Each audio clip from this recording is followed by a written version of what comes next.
Bible ବିଷୟରେ କିଛି ଜାଣିବା କଥା। ବାଇବଲ ଲେଖିବାକୁ 1600 ବର୍ଷ ଲାଗିଥିଲା ଓ ଏହା 40 ଜଣ ଲେଖକଙ୍କ ଦ୍ୱାରା ଲିଖିତ।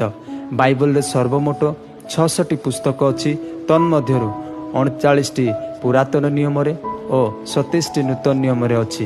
ବାଇବଲରେ ସର୍ବମୋଟ 31,175ଟି ପଦ ଓ 1,189ଟି ପର୍ବ ଅଛି। ବାଇବଲରେ ସବୁଠାରୁ ବେଶୀ ପଦ ଥିବା ପର୍ବ ଗୀତ ସଂହିତା 119 ପର୍ବ, ଏଥିରେ 176ଟି ପଦ ଅଛି। ବାଇବଲରେ ସବୁଠାରୁ କମ୍ ପଦ ଥିବା ପର୍ବ ଗୀତ ସଂହିତା 117 ପର୍ବ, ଏଥିରେ 2ଟି ପଦ ଅଛି।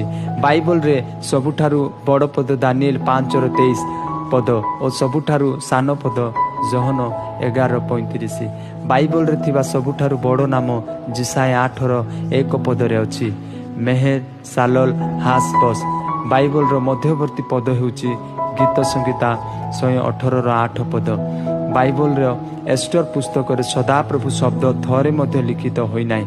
ବାଇବଲର ପ୍ରଥମ ଭାବବାଣୀ ହେଉଛି ଆଦି ପୁସ୍ତକ 3:15 ଓ ଶେଷ ଭାବବାଣୀ ହେଉଛି ପ୍ରକାଶିତ 22:20।